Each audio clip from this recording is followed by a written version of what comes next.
It begins as suddenly as a light switch. People wake up in the morning and feel as if their body has become filled with lead. Lifting their head from the pillow is a feat. The heart beats faster, trying to force blood through their own increasingly heavy body. And then comes the crucial realization: it's not fatigue, not illness. It's the Earth itself pulling down twice as hard. All over the world, cameras show the same thing: people falling right in the streets, as if someone turned off their legs. Athletes break their knees. Elderly people don't get up at all. Every step is painful, and a fall turns into a blow twice as hard as the previous one. Casualty departments are packed, but the doctors themselves can barely move. When gravity increases, the skeleton is the first to suffer. 70 kilograms turn into 140. The weight of the head breaks the cervical vertebrae, back's arch, and many develop compression fractures. Those who have tried to lift something heavy break their arms simply from the habitual movement. The human body was built for a different world. Cars weren't designed to support double the weight. Car suspensions break, buses sag to the ground. Elevators get stuck, their cables snap. Bridge say, concreetskreeks. Airplanes become useless. They simply can't generate lift. The world instantly loses mobility. High-rise buildings don't collapse immediately, but they begin to experience loads the architects never foresaw. Light roof structures sag, large windows shatter, and billboards collapse within hours. The city turns into a field of structural weaknesses where any object can become fatally heavy. Within 24 hours, humanity's gait changes. Standing is painful and dangerous. Knees give way, spines protest. People switch to slow, ponderous movement, crawling on all fours, using walls, furniture, anything that helps support their weight. Gravity makes us resemble wounded animals. The heart now pumps blood upward with a force it would only have needed in moments of despair. Many people experience cerebral hypoxia. Thoughts become clouded. Consciousness becomes confused. The pulse rate increases to dangerous levels. People faint for no apparent reason. The body simply can't cope with the pressure of its own weight. Small animals, birds, cats, dogs, suffer the most. Birds can't get off the ground. Their wings are useless.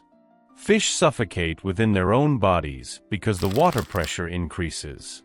The world begins to lose its familiar ecosystem in a matter of days, as if nature were undergoing an accelerated crash test. City residents hear parking lots collapsing, heavy structures toppling, facades peeling off. In some megacities, entire floors of shopping malls collapse. The weight of people and goods has become fatal. The Ministry of Emergency Situations is unable to respond. Equipment itself breaks under the new load. After a week, those who survive begin to adapt. Muscles slowly grow, the body strengthens. People begin to train, develop new movements, new methods of transportation. Life becomes a struggle just to get back on their feet. The strong become a little stronger, and the weak disappear. New workers appear: gravity builders, low-crawling couriers, enhanced medics. Where knowledge was once required, the body's physical reserves are now needed. Civilization for the first time faces an era where intellect again gives way to strength. Cities begin to be rebuilt.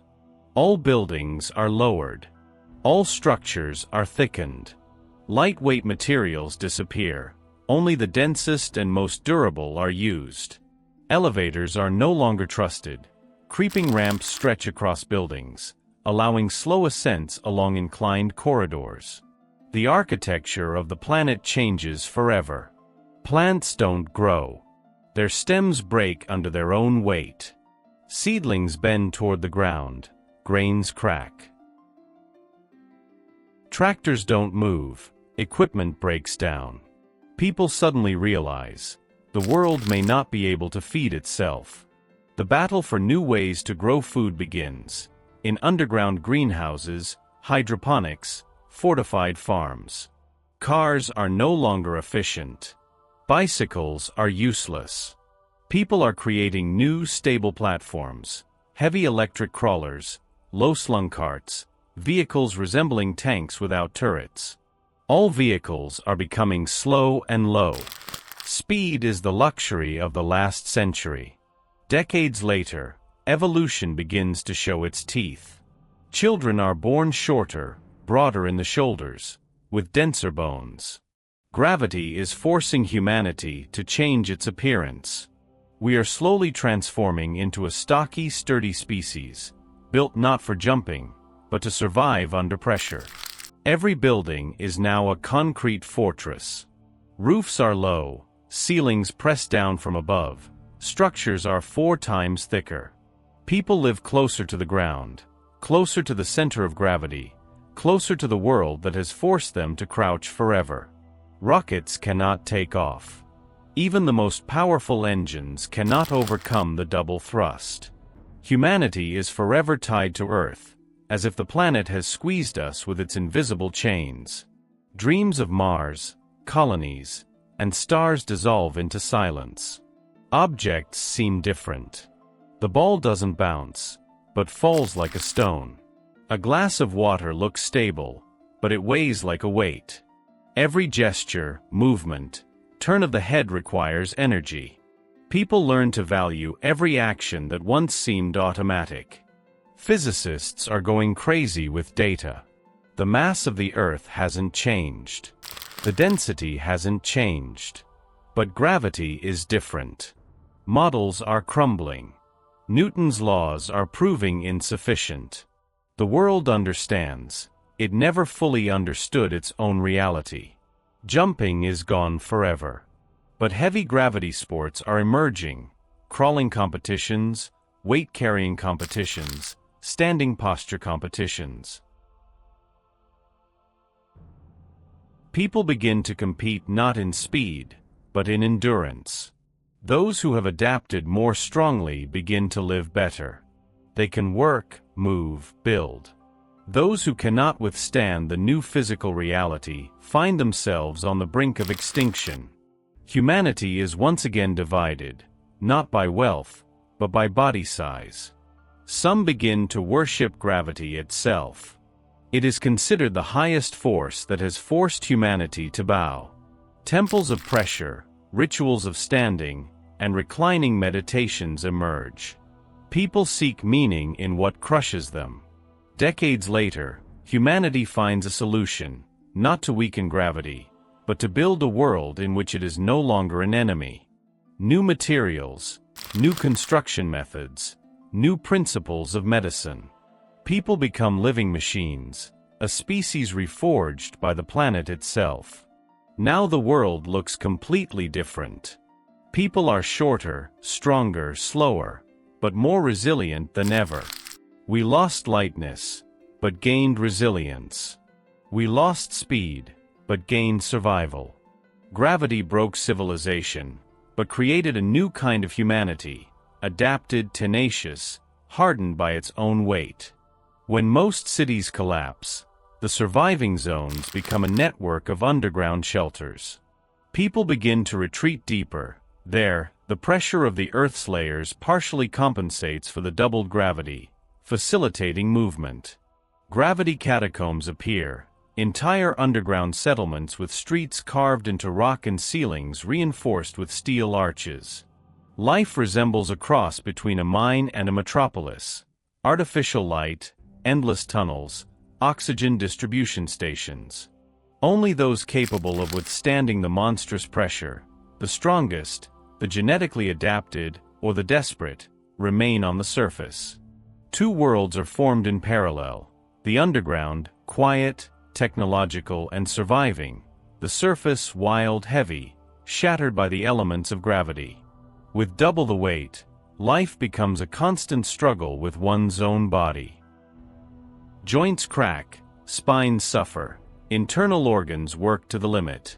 A new medical discipline emerges, gravitology of pain. Scientists create exoskeletal crutches, special cooling patches that enhance blood circulation, and gravity belts that redistribute weight to the ground. But most importantly, A psychology of heavy workload develops. People learn to endure, breathe differently, and move economically. A special slow walking style, Grav-step, emerges, where every movement is calculated to avoid damaging bones. Humanity is experiencing a collective evolution of pain, physical and emotional. Some break, some become stronger, but no one remains the same. After years of adaptation, the world ceases to recognize itself. Gravity has become the architect of a new civilization. Houses are low, heavy, squat. Machinery is broad and crawling. People are slow, but incredibly resilient. The generation born after the catastrophe no longer knows the ease of the old world. Their bodies are denser, their muscles more powerful, their motor systems more robust. They perceive the world differently. A 10-centimeter leap is a feat for them, and climbing a hill is almost a heroic feat. Humanity is transforming into a new species, shaped not by time, but by pressure. The planet is becoming harsher, but so are people. And perhaps it is in this harsh world that they become truly unbreakable.